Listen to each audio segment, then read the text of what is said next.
sur FAI TV pour parler, eh bien, peut-être de la star de demain.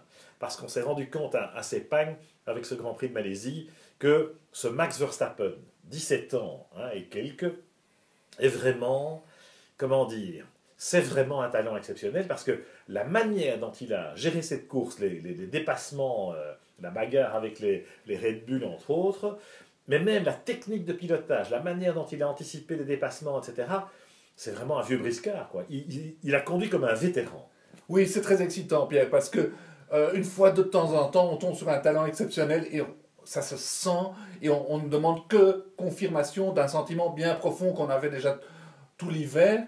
Et là, il nous a, c'était fabuleux, c'était extraordinaire parce que déjà aux essais de qualifier la Toro Rosso 6e dans des conditions difficiles, où au début on sentait très bien qu'il cherchait ses trajectoires, il allait voir où était l'adhérence et tout, comme un vieux briscard. Et puis en course c'était magnifique parce que les premiers 15 tours il a vraiment eu très difficile, il n'avait pas de frein. Et puis tout d'un coup les freins sont revenus, il a pris confiance et il a passé Ricciardo, les Red Bull, sans coup férir, c'était extraordinaire parce qu'il n'avait pas intérêt à se louper parce que sinon le docteur Helmut lui serait tombé dessus. Donc il avait la pression, on ne peut pas faire ça à une Red Bull. Donc c'était magnifique à voir. Alors la pression, c'est incroyable comme il la gère bien. Moi j'ai pris le petit déjeuner avec Jos Verstappen, son père, comme vous l'avez peut-être vu sur le site. Jos, il est imperturbable, il a une confiance absolue dans son fils. Il le gère bien pendant la qualif aussi. Jos était dans le garage chez Toro Rosso et le fils était d'un calme olympien. Et après, il nous a dit non, non, mais j'ai l'habitude, quand il pleut comme ça, je sais, l'année passée, j'ai eu plusieurs courses sous la pluie. Donc voilà. Donc, il a fait 3 courses d'F3 où il pleuvait et du coup, maintenant, il sait exactement ce qu'il faut faire quand il pleut. Enfin, c'est vraiment bluffant et voilà, ça rabat un peu le caquet, évidemment, de tous ceux qui ont dit « Bah oui, est-ce qu'il n'est pas trop jeune pour commencer en F1 ?» Comme quoi la FIA ne devrait pas se mêler de légiférer de nouveau en disant « Oh, bah, les pilotes ne peuvent pas arriver en Formule 1 avant 18 ans. » Eh ben, il prouve que c'est bien possible et qu'on peut tenir son rang et peut-être faire des podiums cette année déjà. Donc, la FIA devrait se mêler d'autres choses, de promouvoir le sport, la sécurité, etc.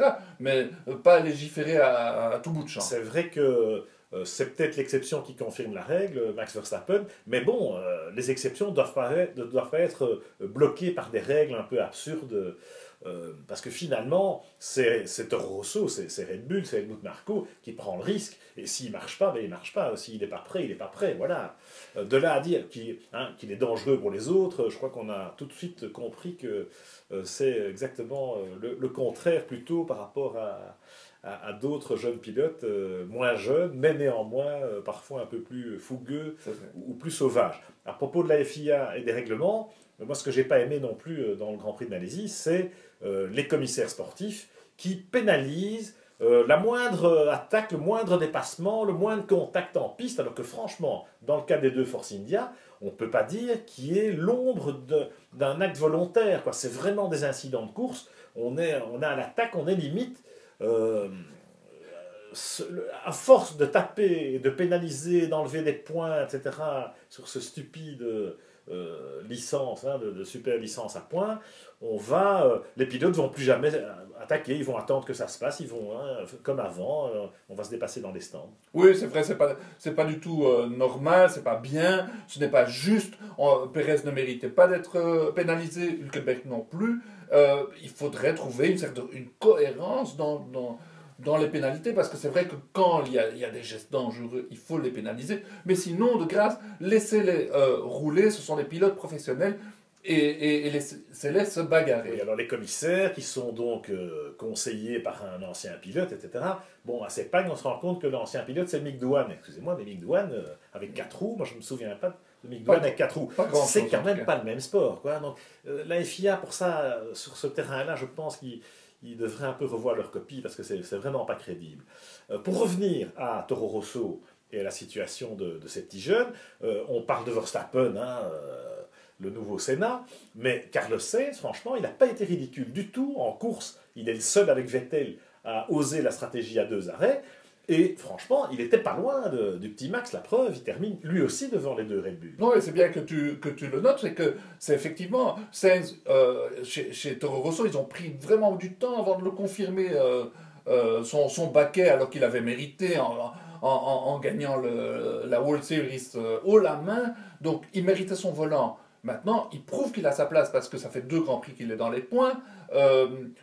Il a été très intelligent. C'est que quand il a senti que Max Verstappen était plus vite que lui en fin de course, il a ouvert la porte, il a mis son ego de côté, il a dit j'engrange des points. Verstappen était en pneus plus frais, etc., vu les 2 stratégies décalées. Donc il n'a pas pensé à lui, il a pensé à l'équipe, et déjà ça va être apprécié par Toro Rosso, par Helmut Marko, c'est bien. Il est aussi très très jeune, il n'a pas d'expérience, 2 fois dans les points, bravo. Cela étant, il a un client en face, c'est Max Verstappen, et quelque part, bon, en qualif, hein, voilà la preuve quand même qu'il y en a un qui est plus brillant que l'autre, même si ça va être intéressant de voir comment il se développe tout au long de la saison. Alors ce qui m'a fait beaucoup rire, évidemment, c'est les Toro Rosso devant les Red Bull, parce qu'on a cette espèce de amour-haine entre Red Bull et Renault là, qui sort au grand jour.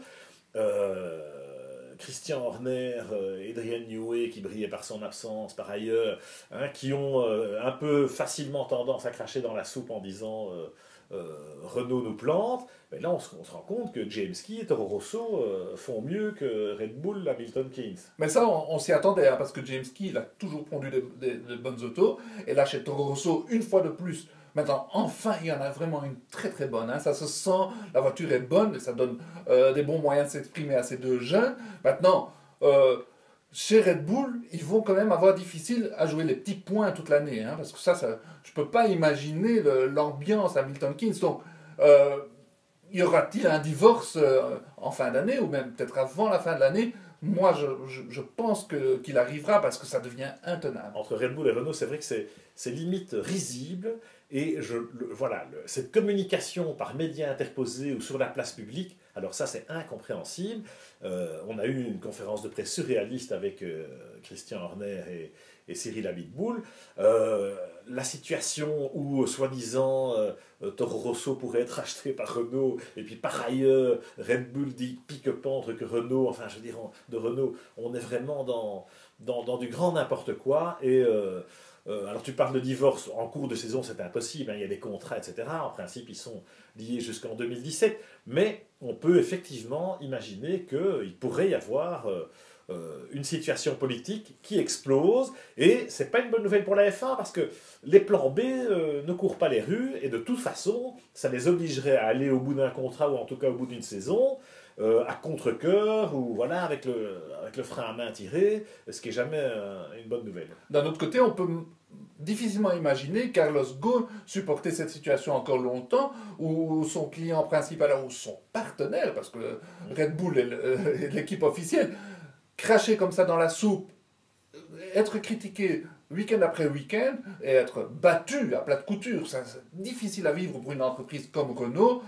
Peut-être que ça ferait du bien peut-être à la F1, parce que imaginons que Renault se retire et que Red Bull avec Toro Rosso passe à Mercedes ou à Ferrari, bon, il y aurait un nivellement des forces. D'un autre côté, bon, on ne souhaite pas, parce que Renault a écrit de tellement belles pages de l'histoire, on espère qu'ils rebondissent comme Ferrari a rebondi. Voilà. Est-ce que Red Bull et Renault peuvent revenir dans le parcours comme Ferrari et Vettel l'ont fait? Bon, on peut poser d'ailleurs la même question pour McLaren avec Honda, oui. Mais ça, ce sera pour la prochaine fois.